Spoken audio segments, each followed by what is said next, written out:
फिरोज सैफी और आप देख रहे हैं न्यूज़ का स्पेशल प्रोग्राम। नाज़रीन, गुज़िश्ता दिनों हुकूमत ने रावलपिंडी डिवीज़न के हेल्थ सेक्टर को 5 अरब रुपए जारी किए हैं। हुकूमती नुमाइंदों का कहना है कि इस साल दिसंबर तक 1.5 करोड़ ख़ानदानों को हेल्थ कार्ड जारी कर दिए जाएंगे। आइए चलते हैं अवाम के पास और उनसे जानते हैं कि ये कार्ड किस तरह उनके लिए फ़ायदेमंद साबित हो रहे हैं और इस कार्ड को इस्तेमाल करने में उन्हें किन किन मुश्किलात का सामना है। अस्सलाम वालेकुम। वालेकुम सलाम। जी, क्या नाम है आपका? मोहम्मद आसफ़। आसिफ साहब, क्या तकलीफ़ है आपको? तकलीफ़ है, गवर्नमेंट ने कार्ड नहीं दिया इधर अस्पताल में, ठीक है। तो हम जो है ना इधर जो है ना बैठे हुए हैं। अभी तक हमारा जो है ना डिलीवरी केस हुआ है, मैं माज़ूर हूँ, ठीक है। तो इधर मुश्किलात हैं, खाने पीने की भी मुश्किलात हैं और साथ जो है ना उधर कार्ड शार्ड कोई भी नहीं है। हमारी जो वाइफ है वो भी इधर ही होती है। उधर से उन्होंने रिटायर कर दिए हैं। उन्होंने बोला ठीक है, बच्चे को इधर ही रखें, आप किसी जगह पे बाहर जगह ले लें, उधर रहें।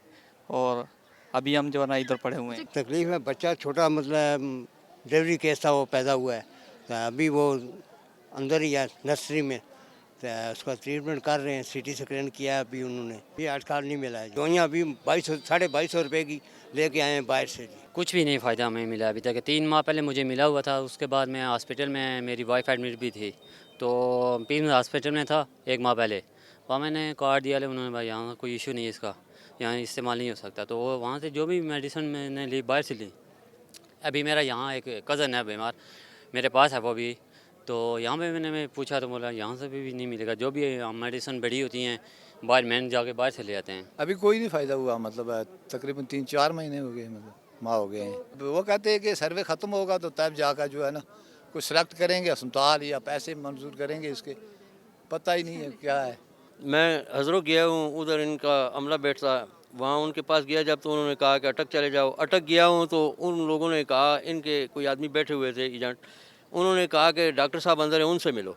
डॉक्टर साहब से मिला, उन्होंने एक मुझे चिट बना के दी है कि आप अस्पताल चले जाएं, DHQ में हमारे डॉक्टर साहब बैठे हुए हैं, वो आपको अटेंड करेंगे। मैं उनके पास जब डॉक्टर साहब के पास गया हूँ तो उन्होंने कहा कि हम तो कीमतन इलाज करते हैं, इस तरह फ्री इलाज नहीं करते हैं, तो आप वापस उन डॉक्टर साहब के पास जाओ, उनके पास कोई है तो।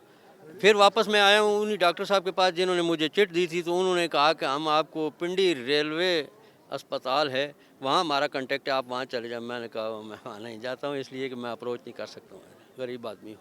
इतने किराए बार बार के वो डेटे देते हैं, ट्राई करने की ज़रूरत ही नहीं है। अभी 17 दिन हो गए मुझे इधर इस दरख्त के नीचे मैं लेटा हुआ हूँ। दिन को बच्ची को देखने के लिए जाता हूँ, रात को आकर इधर लेट जाता हूँ। कोई अप्रूवमेंट नहीं हुई है 17 दिन में अभी तक, मुझे कोई ख़ास अप्रूवमेंट नहीं मिली है। बच्ची को जाकर देखता हूँ तो दिल खफा हो जाता है, बहुत सख्त। आज 20 दिन हो गए हॉस्पिटल में कि एक सिरिंज है ना, वो भी हम लोग बाहर से ला के इन लोगों को देता तो ये लोग इलाज करते हैं।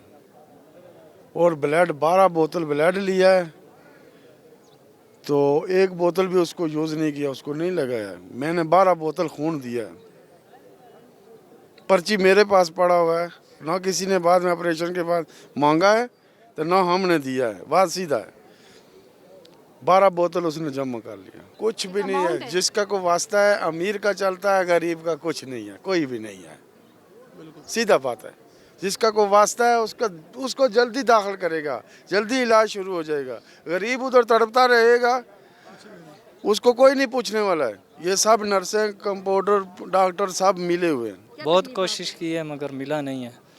तो अभी तकलीफ़ ये है कि मेरी जो है ना छोटी बच्ची है 2 महीने की, वो 15 दिन से यहाँ पर हॉस्पिटल में ICU में है, तो कोई फ़र्क नहीं पड़ रहा। मसला ये है, मसला भी इतना बड़ा नहीं है, नमूनिया का मसला है, वो भी मुमकिन 7 दिन का कोर्स होता तो सही हो जाती, लेकिन यहाँ मेरी कोई सिफारिश नहीं है, कुछ नहीं है, तो इधर ही बस सोते हैं रात को।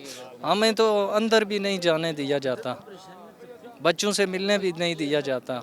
और वहाँ देखा है कि एक एक बेड पर 5-5 बच्चे को लिटाया हुआ है, कोई वहाँ उनकी कोई अच्छी सी ट्रीटमेंट नहीं हो रही है। और वहाँ से सब कुछ हमें लिख कर देते हैं और ये बाहर स्टोर से हम लोग जाते हैं। और मैं तो सोच रहा था कि हमारा कल्लर सैदा सबसे महंगा शहर है, लेकिन इधर आकर पता चला कि ये स्टोर सबसे महंगे है इधर, और गरीब आदमी के कोई हालात नहीं है इधर। बच्चा जो है दाखिल है, 12-13 दिन हो गए, तो दवाइयाँ भी बहुत महंगी लेके दे रहे हैं। 3 टाइम का शरबत होता है, 250-300 के कम मिलता नहीं है। 3-4 शरबत रोज़ाना लाते हैं, 1200-1300-1500 रुपया खाने पीने का लाते हैं। तो लिहाजा गरीब आदमी हेल्थ कार्ड के लिए 3 दफ़ा मैं गया हूँ, दे देंगे जी, दे देंगे।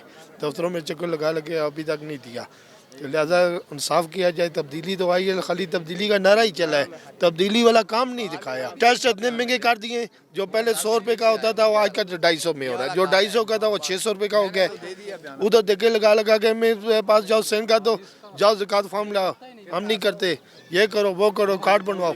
क्या करें, दफ्तरों में जाते वो बना के नहीं देते, तो गरीब आदमी क्या करे। सबसे गरीब आदमी को तो हर तरह सरकारी बंदे जाते, सिफारिश होती है, सीधे अंदर चले, नंबर भी एक दें, एक लेन पर जाओ 50-100 आदमी खड़े, उधर से बारों को डॉक्टरों के पास जाओ, पर्ची पास जाओ तो 300 बंदा खड़ा होता है, अद्धे बार डॉक्टर चले जाते। हेल्थ कार्ड तो हमें मिला है, लेकिन जब हम दिखाते हैं ना उनको, तो डॉक्टर्स आगे से हंसते हैं, ये इधर यूटिलाइज नहीं हो रहा, मतलब यूज़ नहीं किया जा सकता आपके लिए। इधर करप्शन करते हैं, जो भी इंजेक्शन हमें लिख कर देते हैं वो हमें बाहर से लाना पड़ता है। अभी 42,000 की जो है इन्होंने लिख कर दिया है मोंटगोमरी टी ट्यूब, जो पेशेंट को इधर लगती है, जो मतलब सांस के लिए, बहाली के लिए होती है, तो वो भी इनके मतलब अस्पताल में अंदर होती है।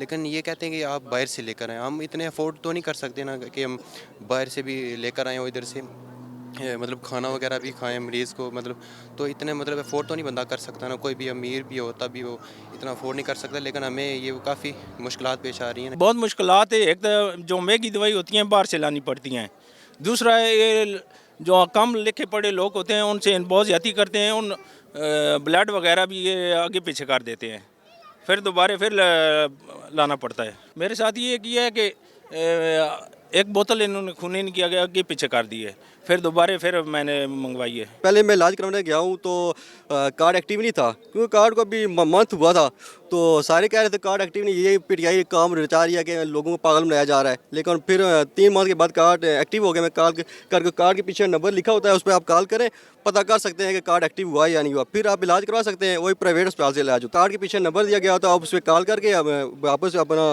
ATM कार्ड का जो नंबर होता है वो दें कि पता करें कि ये एक्टिव है या नहीं। अगर एक्टिव है तो आपको बता देंगे कि इनके हॉस्पिटल से इलाज हो सकता है। और पूरी शराइत दी होती है, जो आप कार्ड इशू करते हैं आपको शराइत दी होती है कि इस वजह से आप ये शराइत है, ये नहीं अस्पताल से इलाज हो सकता है और बड़ी बीमारी का इलाज होगा। ये नहीं कोई हादसा पेश हो जाता है, आपका एक्सीडेंट हो जाता है या कोई मतलब डिलीवरी होती है, इस वजह से आपका इलाज हो सकता है। ये नहीं अगर बुखार हो तो आप डॉक्टर के पास चले जाएंगे, आपका कार्ड पे इलाज होगा, ऐसा नहीं होगा। हेल्थ कार्ड नहीं बना, असल में हमारे जो एरिया के इश्यूज़ हैं ना, वहाँ पे रेफरेंस बहुत ज़्यादा चलता है, तो वो रेफरेंस के थ्रू करते हैं काम। और हमने अप्लाई भी किया था, मेरे फादर ने भी किया था, तो वहाँ पे उन्होंने काफ़ी लोगों के कैंसिल हुए हैं जिनके रेफरेंस थे और जिनका मतलब कुछ नाम वगैरह चल रहा है, तो उनके बन रहे हैं। काफ़ी ज़्यादा यहाँ पे जो सिक्योरिटी गार्ड होते हैं, जो आगे पीछे जो भी होते हैं ना, ये चेले होते हैं इनके, तो हर कोई अपनी वो काम कर रहा होता है, ये इस तरह करो इस तरह करो, तो जो ड्यूटी पे होता है वो तो ड्यूटी दे रहा होता है, लेकिन और जो उनके आगे चमचे होते हैं ना, वो बहुत तंग करते हैं, बहुत ज़्यादा। मेरी वालदा साहब बीमार हैं और यूरिया क्रिएटिनिन इनका बढ़ा हुआ है, उन्होंने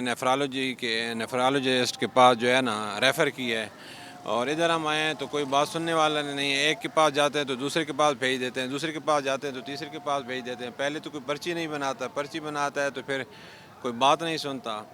बस अभी भी धक्का दे दिया है, कह रहे हैं सुबह आ जाना जी, और हम अटक से आए हैं। मैंने रिक्वेस्ट भी की है, मेरी वालदा बीमार हैं, हम नहीं आ सकते, हमारा आना जाना मुश्किल है। इस टाइम हम इसको लेके जाएंगे, करीबन 8 बजे पहुंचेंगे और फिर जो है सुबह। जी नाज़रीन, आपने हमारा आज का प्रोग्राम देखा और आवाम के सेहत के मुतालिक मसाइल भी जाने। एक तरफ तो हुकूमत दावे करती नज़र आती है कि इस साल दिसंबर तक 1.5 करोड़ ख़ानदानों को सेहत कार्ड फराहम कर दिए जाएंगे, और दूसरी तरफ आवाम सेहत कार्ड के मुतालिक शिकायत करती नज़र आती है। हुकूमत को चाहिए कि इस कार्ड के इस्तेमाल को आसान बनाए ताकि ज़्यादातर लोग इस कार्ड से फ़ायदा उठा सकें। अपनी और सैफ़ी को इजाज़त दें, अपना ख्याल रखिएगा, अल्लाह हाफ़िज़।